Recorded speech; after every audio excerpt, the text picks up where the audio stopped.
Hello, and welcome to Fidelity Connects. I'm Dave Bushnell. A potential Supreme Court ruling on the Fed's independence is making headlines and could reshape how monetary policy is managed in the US. Today, we begin with a look at industry flows, from ETFs to mutual funds and portfolio positioning, as we head into the fall and into the final stretch of this year. We'll also explore international markets, all-in-one solutions, and whether today's environment echoes the 1980s, a time of surging IPOs and housing activity. Joining us to unpack it all is Andrew Clee, Vice President of Product and Managed Accounts. Andrew, welcome and thanks for joining us. Yeah, thanks for having me, Dave.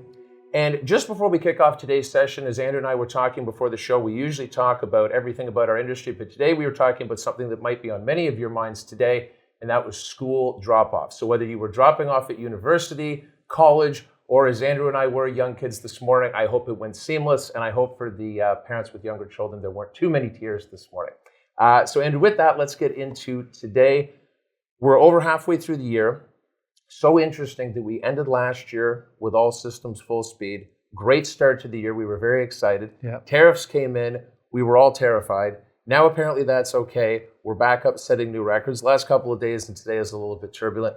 How have you seen this year play out? Because I feel like this year has been almost 2 or 3 years built into one, and we still have a lot left to go in the year. Yeah, last time I was on here, I think it was the year of volatility that we talked about. I'd like to add drama to that comment. It's a pretty impactful week. Like this week alone, we have Stephen Moran's hearing for confirmation for the new Fed. So he's set to replace Adriana Kugler, who stepped down early. So you touched on the Fed independence and whether that's in question. We have payrolls coming out of Canada and the US. We have Fed rate decision September 17th. So welcome back to school, but also a busy month ahead of us in terms of markets. That's true. The roads will be busier and the markets are going to be busier as well. Andrew, let's talk about our industry. An interesting, and I'm going to call it continued comeback in the mutual fund landscape. Yeah. ETFs continue to go. The one thing I want to make sure we talk about though today, and again, you and I were talking about this before the show, the mutual fund numbers do not look as impressive as the ETF numbers, but very important to talk about the two bases that both of these are coming off of. So mutual funds have about a $2.5 trillion base. They're the oldest structure that exists in terms of pooled investment vehicles. ETFs are now sitting at about $612 billion, just north of 600. So we're seeing, let's call it 65, 70 billion probably after we get the August numbers in ETFs, maybe even as high as 75. But you touched on it. We're seeing impressive mutual fund flows again after a couple weak years and a much larger base. But I think the real story is the breadth of what we're seeing in sales. And the reason I say that is for the past 10, 15 years, it's been US heavy. Everyone was buying US mutual funds. Everyone was buying US focused ETFs. They're still leading the pack in terms of ETF flows year to date. But I think what's interesting is international developed, so the MSCI EFI, ex-North America type funds, they're only $1 billion behind US. And when we look at global funds, so the flexibility to invest in Europe, Asia, or US, they're also about $1 billion behind the US flows. So we're seeing a huge uptick in international demand. And Canada's no slouch either. It's done about $5 billion year to date in the ETF landscape, so about half that of the US. Historically, the last few years, you would have seen Canada flat to negative. So we're seeing some money come back home. We're also seeing some money go over to Europe and Asia. Let's stand there for a second. How are you seeing this play out? Is this that the new money coming into the industry is saying, I'm overweight US, so I want a little more Canada, I want a little more international? Do you see some rebalancing going on, or how is this shift changing? Well, I think what we see, so we have Fidelity Portfolio Consulting, so FPS, FPI. We meet with thousands of advisors and take a look. We see a big overweight to US growth, but that also can be from flows, but also market performance. It's been the place to be for the last 15 years since the March 2009 lows. And so just the natural effect of that outperformance relative to the rest of the world will take portfolios dramatically overweight that. So it's probably a combination of new money coming in as well as rebalancing just to look more diversified. Andrew, let's stay on flows and things we're seeing. One of the things that you and I have talked about many times, and I know gets lots of headlines, is look what gold has done. Yeah. Look what crypto has done. Yeah. And I know we've talked, you and I, many times on, okay, well, how do we put both of them into a bucket? But it's interesting to me that both have actually had arguably their best year at the same time. Yeah. So what do we make of that as to how we're investing in both of these? Well, this is interesting. You touched on the 80s in the intro, but I'm more interested in the 80s from a monetary and fiscal standpoint. So if we try to take a walk back through time and contrast what's happening today with what has happened in history and use that as a guide, I think we need to look to what was called the Plaza Accord. It happened in 1985. And this was Ronald Reagan's administration. He was the president from 81 to 89. And the US dollar was very, very strong at that point in time. In the Plaza Accord, you had a bunch of developed nations, most notably West Germany and Japan, a bunch of finance ministers meet at the Plaza Hotel in New York City. And there was an agreement that they were going to depreciate the dollar. What was most interesting about that is Reagan also used tariffs and import quotas to put pressures on other countries to help that coordinated effort to depreciate the dollar. So an example would be Japan voluntarily put on export quotas of Japanese cars into America, being pressured by that administration because they felt that it was unfair that they were running such a large trade deficit. So it rhymes very similar to what we had today. But if you look what came out of that is the federal chair, so it was Paul Volcker at the time, he actually cut interest rates from 12% to 6%. And then what happened 6 months after the Plaza Accord was gold went up 15%. So I think a lot of smart money this year was kind of looking at what the administration was trying to do and trying to draw a contrast to history. And they were saying, okay, if they can coordinate a depreciation of the dollar, then we should see a rally in gold. So it's up about 30% year to date. Bitcoin's up about 16%. I think what's interesting is Bitcoin didn't exist in 85, so there was no alternative to gold. Many have contrasted Bitcoin to digital gold, so very similar characteristics. But it hasn't seen the same rally that gold has this year. It had it a bit last year, more so than gold did. But it's a really interesting parallel. And if you contrast this trade war to what happened in the 80s, I would say that's more of a mini trade war, and this is more far-fledged. Yeah. And so to see it up 30 compared to the 15 that we saw after the Plaza Accord is no surprise, because I would say this is kind of a coordinated effort or being drawn parallel on steroids to what we saw. Interesting. Reaganomics, right? Getting the heads. Well, let's stick with this just for a second here, because to your point, gold has been around forever. Yeah. Crypto has not. Do you think that a lot of this is crypto gaining what I'll call respect or just more wide usage? It used to be a very boutique usage. We're now talking about institutions, governments holding it. Trump's made a lot of noise about being held as a reserve. How much of that do you think is part of crypto's run on just it being more widely acceptable and adopted? Whereas again, gold is a very traditional asset class. So I'd say it's in its infancy still relative to gold, but I do think gold has lost some of its luster because those gold buyers that you would have seen historically would likely be attracted to the characteristics of Bitcoin.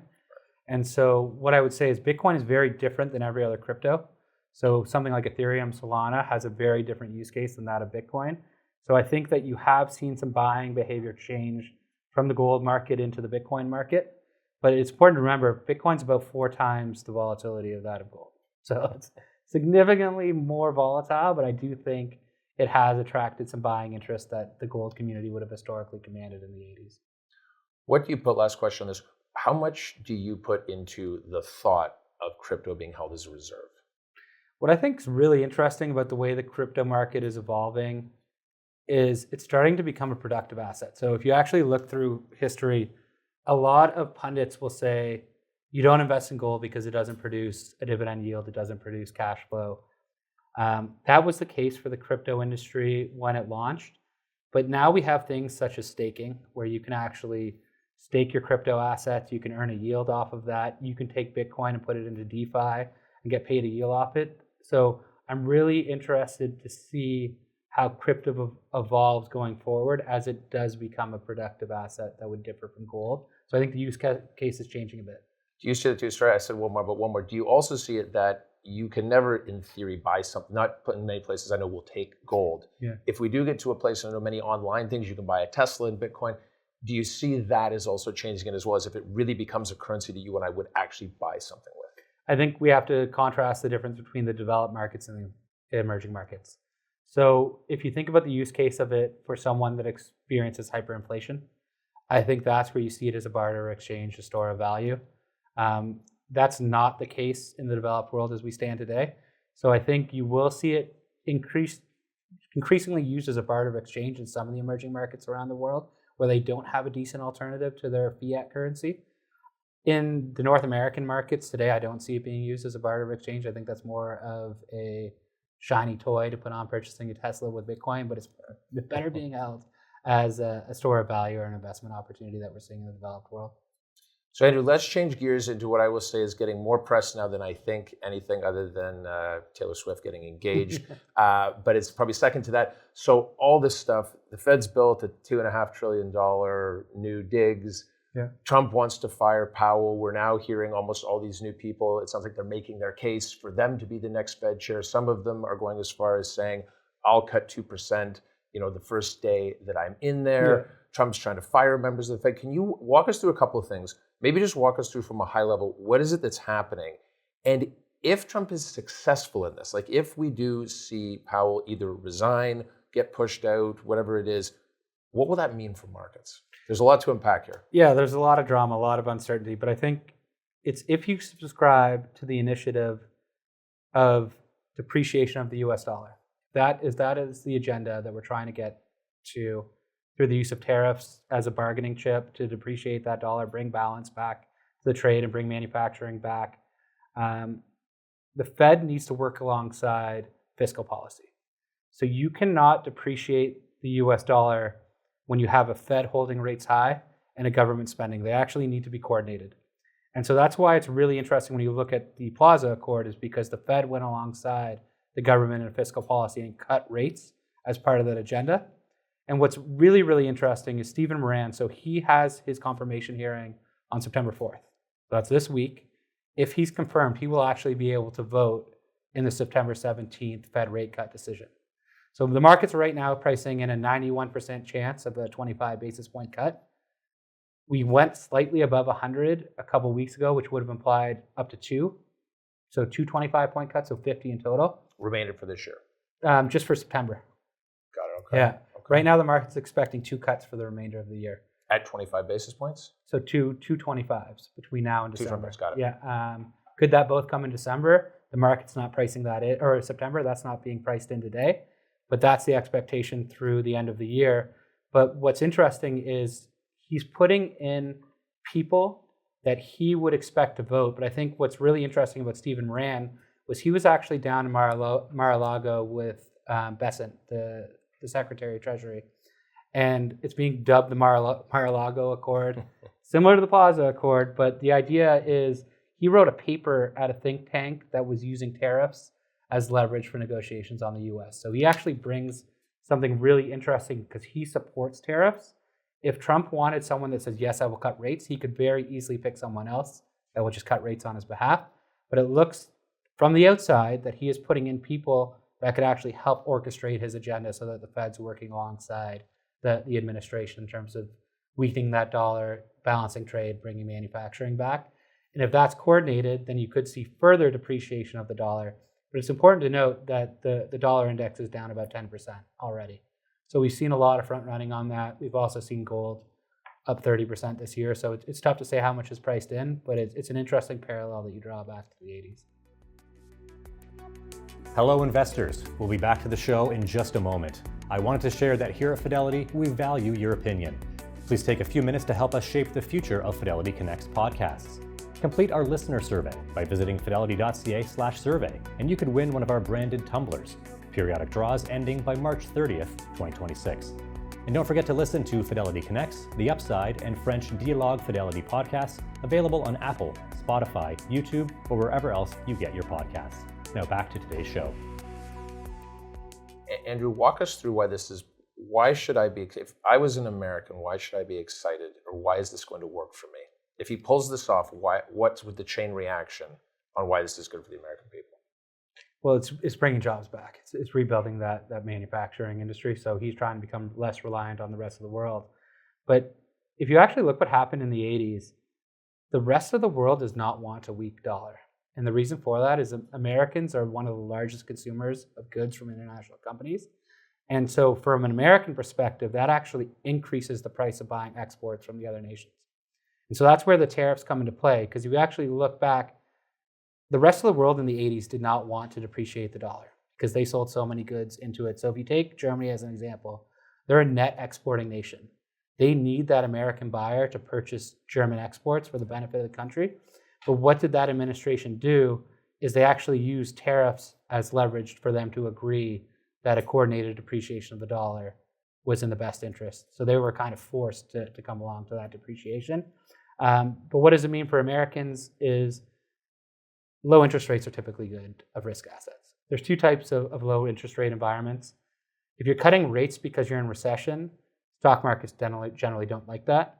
If you're not heading into recession and you have low interest rate policy, we saw what the US market did from, let's call it 2010 to 2025. We're still in that crazy bull market coming off that zero interest rate policy. So capital is cheap.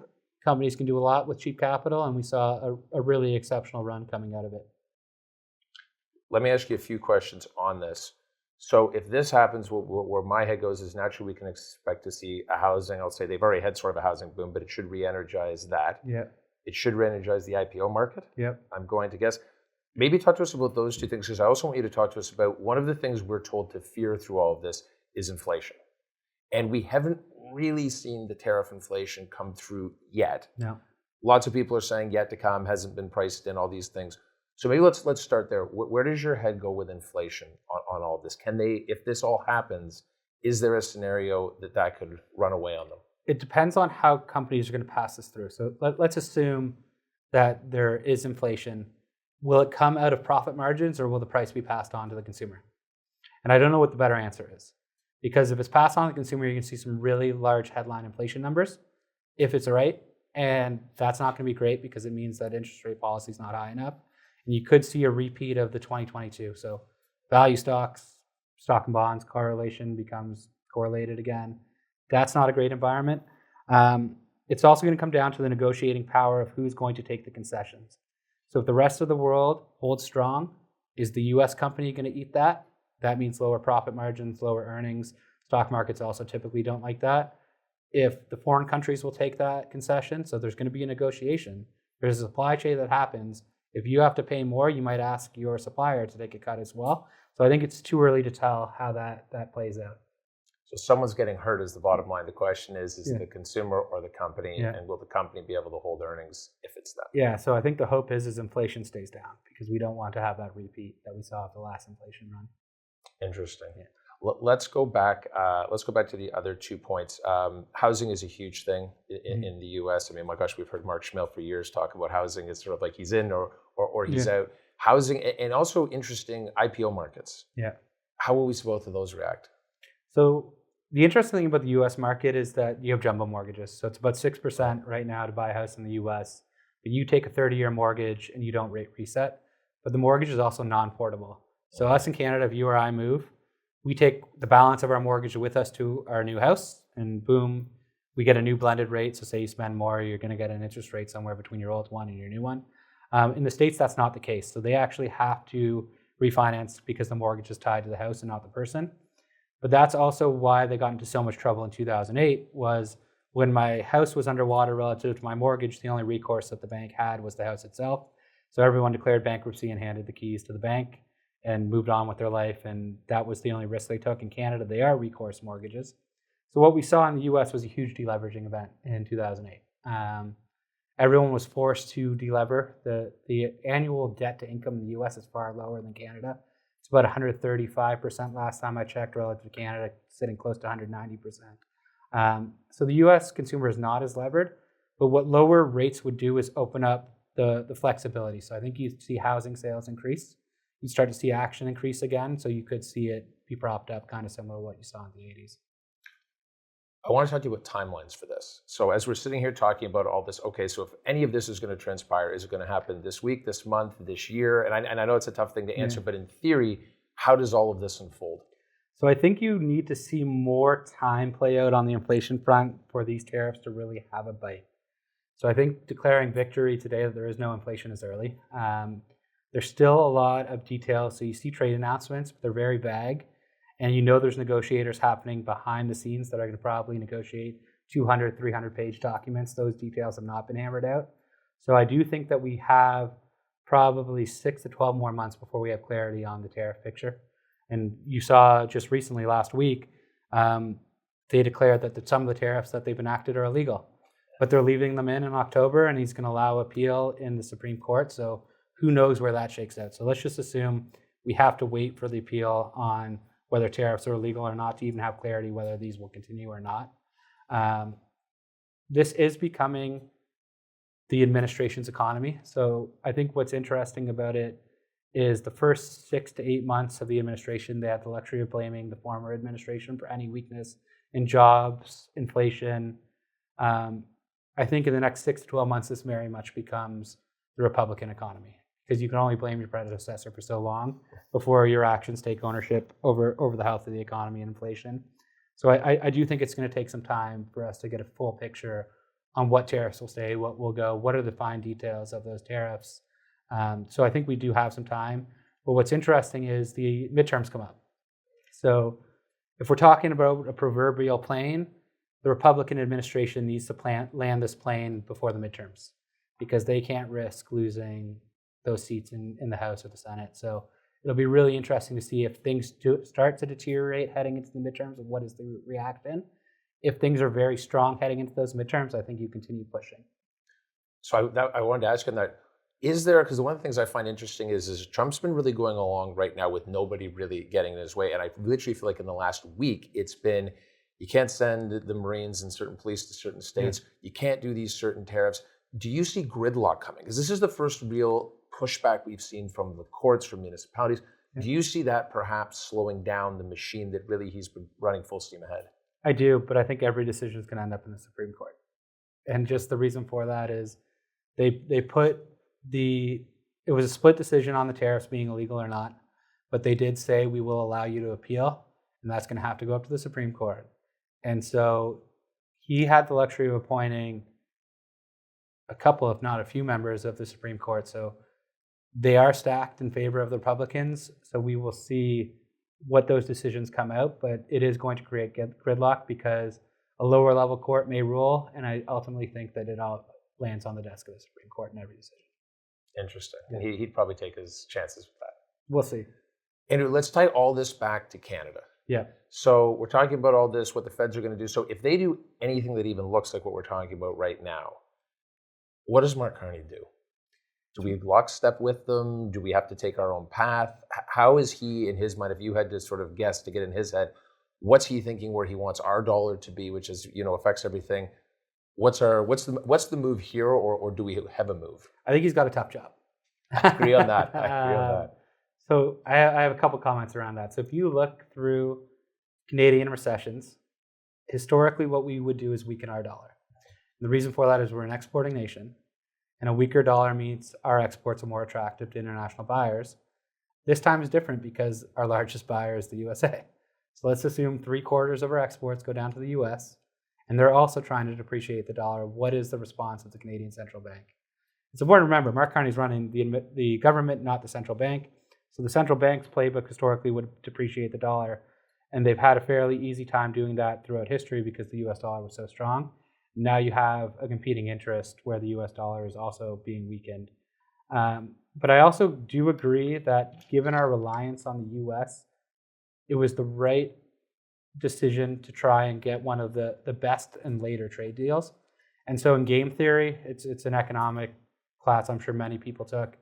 It's called last mover advantage. When you get to see that the deals that every single person make, you now know the concessions that the US may make. You'll see what other deals foreign nations made. So I think this scenario, the last mover is probably an advantage. There's other types of negotiations we have where you want to be first. But because the USMCA, so the CUSMA, the Canadian, US, Mexico, that replaced NAFTA, covers so much of our exports, I do think that we should, or Mark Carney's making the right decision to wait this out, see what others are negotiating, and try and get the best deal to Canada. You're also seeing him announce deals with foreign nations, so we do need to diversify it. And I think the one silver lining, you would have heard Alon, David Wolf, or David talk about this, is to put pressure on us to become more productive internally. So we have interprovincial trade barriers that are creating a lot of slowdown amongst the provinces. If we can put a dent in that, I think that's better for the country. So I think time will tell, but he does have a tough job ahead of him. But a good silver lining to your point, if that gets Yes. us moving. And obviously you oversee product here at Fidelity. You spend, I know, a ton of time with our colleagues down in the States, a ton of times with our colleagues overseas. Talk to us about what Fidelity's seeing through all this. Yeah, it's a big shift to global. And I think that's actually the right thing to do. And the reason I say that is the US is the largest market in the world. So let's say 60% of the world's market cap sits in the US. You have the world's largest companies that sit in the US. To make a decision not to invest in US assets, I think is a bold one. But what the luxury of being an active manager is we have a ton of global funds. So we have huge flows into global equity compared to previous years. We're seeing it at the firm level where some of our best-selling funds are global mandates. So I think it's a really interesting time where there's so much uncertainty on US versus the rest of the world to have that bottoms-up stock picking to say, you know what, I might want to own a US tech company because there is no comparable in the rest of the world.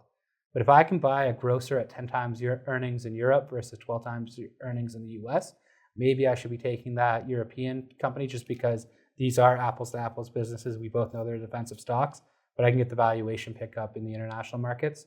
So I do think it's the year of global. And when you say global, have you seen a big shift? To your point, you mentioned so many times it's been a great run in the US. How difficult and how much narrative is there, though? Because there's a lot of cases to say that could continue. Yeah. So how much narrative is there around, do you want to diversify, but do you worry you diversify too much with just the power of, especially the Mag 7, especially of just the US market right now? How much narrative goes on about that? Well, it's the biggest performance differential I've probably seen in the last 10 years. Like if you put it in context, TSX is up 17 year to date. EFI, so the MSCI International Developed, is up 17 year to date. The US is up a paltry 6. So I don't think in any other year we'd be complaining about a 6% return. Pretty decent. It's the volatility that's come with it, and it's also the relative return. And the volatility that you've seen out of the Canadian market and the international markets has been lower than the volatility we've seen out of the US.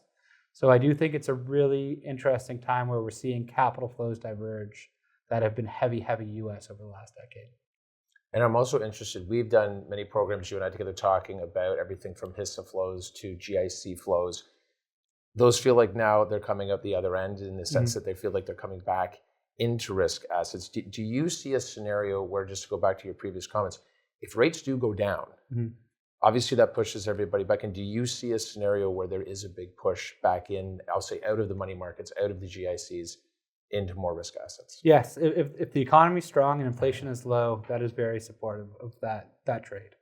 If the economy deteriorates in the US and rates are going down because of that, then I actually see a flight to safety, because that would mean the yield curve would come down.